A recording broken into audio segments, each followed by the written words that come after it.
बताइए पहले, इतना समझ में आया? ये जो मैंने लिखा है ये समझ में आ रहा है ना? तो रेशियो एस्टिमेटर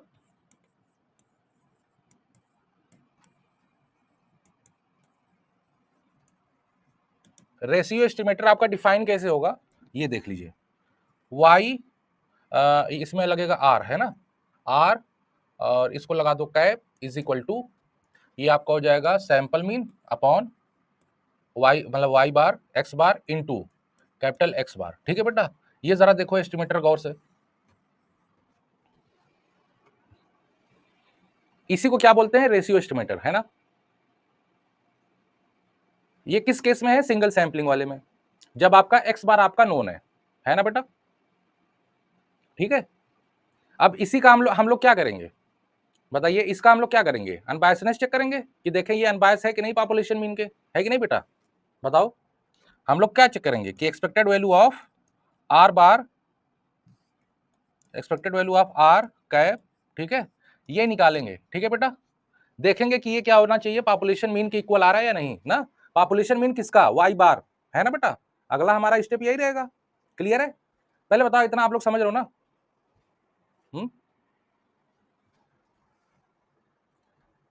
बस आप लोगों से एक चीज और पूछना है, पॉपुलेशन साइज अगर बेटा कैपिटल एन है और अगर आप इससे सैंपल ले रहे हो तो सैंपल पता ही है आपको कैसे लेना है, कौन से मेथड से, है ना। Simple random sample with replacement लेना है या विदाउट रिप्लेसमेंट, विदाउट लेना है, क्योंकि बेटा विदाउट ले लोगे तो अपने आप ही क्या होगा, विद रिप्लेसमेंट वाले से अपने आप कंपेयर हो जाएगा, है कि नहीं। क्योंकि विदाउट रिप्लेसमेंट क्या होता है, more efficient then with replacement, है ना। तो आपने क्या करना है, विदाउट रिप्लेसमेंट आपको लेना है सैंपल ना बेटा। तो एक बात बताओ, टोटल नंबर ऑफ सैंपल कितना आता है इसमें, इस केस में टोटल नंबर ऑफ सैंपल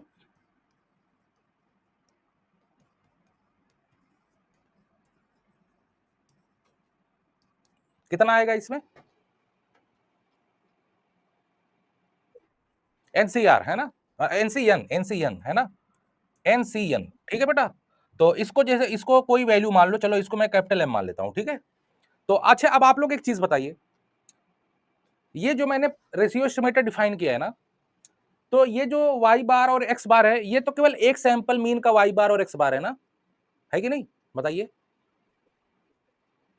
ऐसे ही कितने कितने सैंपल है, अगर आप एन सैंपल साइज के पॉपुलेशन से लोगे तो कितने टोटल सैंपल मिल रहे हैं, कैपिटल एम, है ना, है कि नहीं। तो जब आप एक्सपेक्टेशन लोगे बेटा, जब आप एक्सपेक्टेशन लोगे तो समेशन आपका कहां से कहां तक वेरी करेगा, बता सकते हो।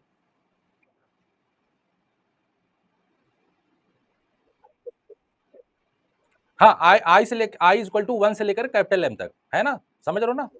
चलो रुको थोड़ा सा, चलते हैं इधर। अब हम लोग क्या करेंगे, अनबायसनेस चेक करेंगे।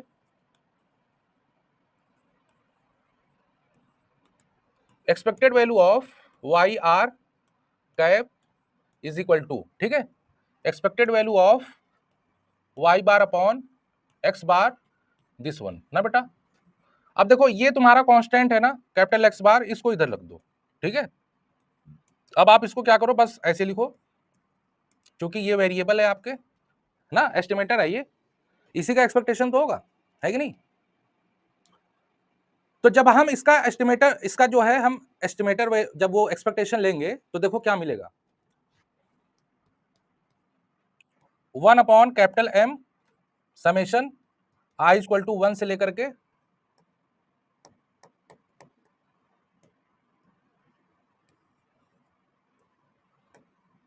चलो मैं यहां समेशन लिख देता हूं, और ये मान लो तुम्हारा वाई बार अपॉन एक्स बार, इसको ऐसे लिख देता हूं, चलो एक्स आई है ना, आई इक्वल टू 1 से लेकर के कैपिटल एम, ठीक है बेटा। अब इसको आप गौर से देख लो, क्या इसको मैं इस फॉर्म में चेंज कर सकता हूं क्या, कैपिटल वाई बार के फॉर्म में, क्या इस इक्वल टू आ जाएगा, कैपिटल वाई बार के फॉर्म में आ सकता है ये किसी तरीके से।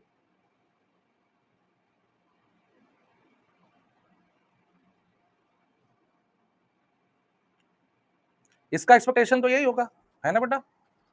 ये जो आपका है रेशियो, ये एक सैंपल का है, और टोटल टोटल पॉपुलेशन से कितने सैंपल आपको मिलेंगे, एनसीएन, जिसको हम लोग क्या बोल रहे हैं, कैपिटल एम।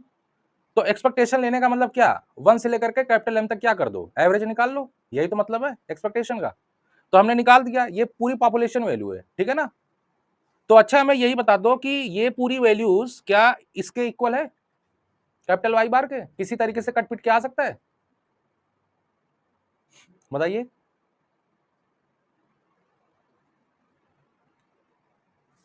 नहीं आएगा ना, सिंपल सी बात है। तो ये is not equal to this हो जाएगा। तो इससे क्या पता चला, हाँ बेटा, इससे क्या पता चला, this is not equal to capital Y bar, है ना।